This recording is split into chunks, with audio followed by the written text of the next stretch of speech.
I really wanted to talk to you. I'm so glad you could be here today because Robert Frost has a poem that starts, "Nature's first green is gold." So everything that's old is new. It's all kind of the same.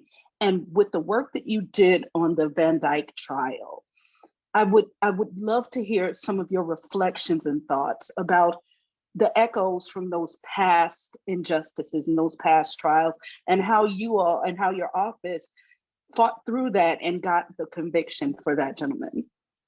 Thank you, Carla. First, I'd just like to correct that I wasn't state's attorney for 25 years. I was state's attorney between 2018 and 2020 and decided not to seek election, but I have been a veteran prosecutor for more than 25 years. And in the context of the Van Dyke trial, I was an assistant working in Winnebago County.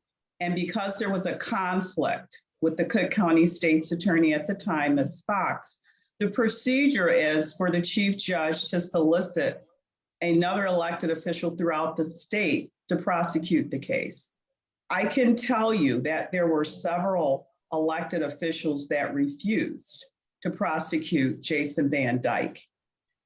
My boss at the time, State's Attorney Joe Bruscato, and State's Attorney Joseph McMahon of Kane County decided to collaborate and join and take on the prosecution. And that's how I became a member of the team led by State's Attorney Joe McMahon. And I give him accolades for having the courage to accept the case when so many others would not accept the prosecution. We believed that if we as public prosecutors refuse to prosecute a police officer when he committed a crime, that we had no place in prosecuting anyone.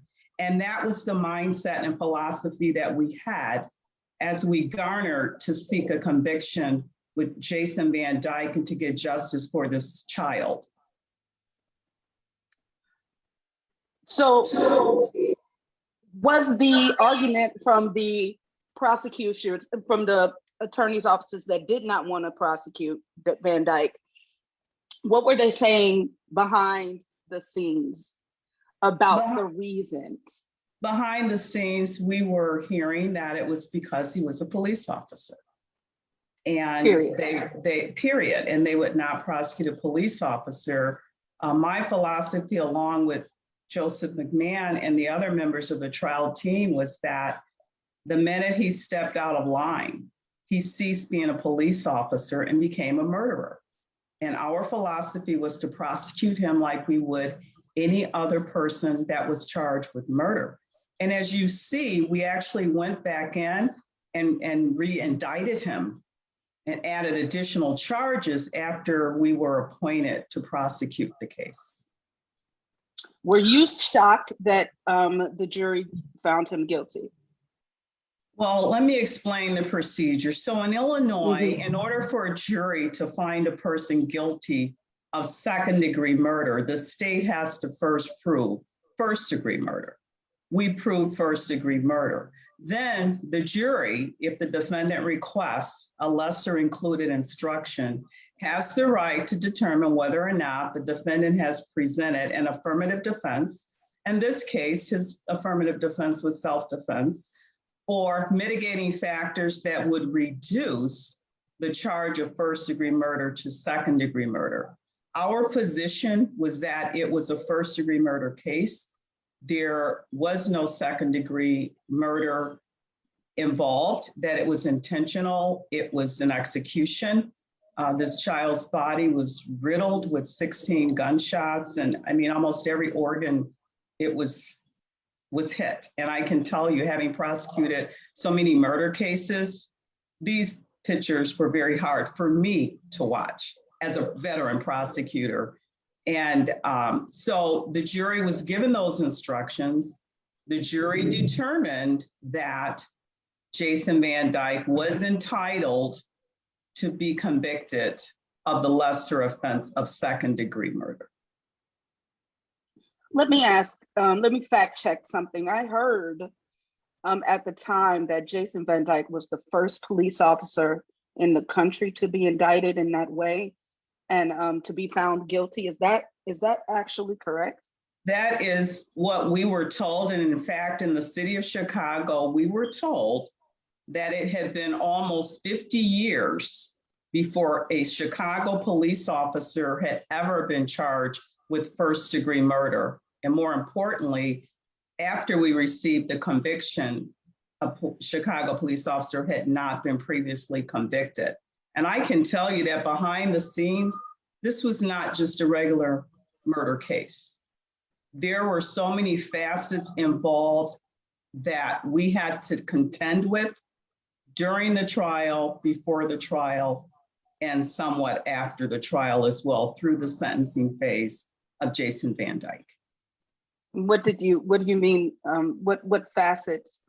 Okay, so let me what just were the barriers? with you that there was concern for the safety of the prosecution team.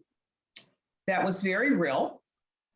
We had security throughout the trial. We had security provided to all of us at the hotel. We had security provided to us to and from the courthouse. And I can tell you that when we discussed security, it was at that time that my husband had to take a step back. And I, as a veteran prosecutor, never felt that I would feel unsafe doing my job. And that was a real concern for the prosecution team during this trial. One last question before we move forward with the evening. What do you think changed in that courtroom that made that persuaded the jury in what I think is the right direction? What cultural shift do you think happened? I think what happened was, number one, we were public prosecutors. We were not someone who was not a prosecutor, but a private lawyer that was specially appointed. So we took the helm. I think secondly, we presented this case like we would any other murder case. We expected a conviction. I know most people did not. We did, because as murder cases go, you rarely have them captured on video. And we had it captured on video. And so I think the fact that we garnered, the resources, the experience, all of us were very experienced in prosecuting. I myself have reviewed several officer-related shootings, and I was clear that this was first-degree murder. And we put those resources together and we worked as a team. And I just can't thank Joe McMahon enough for inviting me to be part of that team and for him taking the lead in that prosecution and standing up when other colleagues would not take the lead for this prosecution to get justice for this child.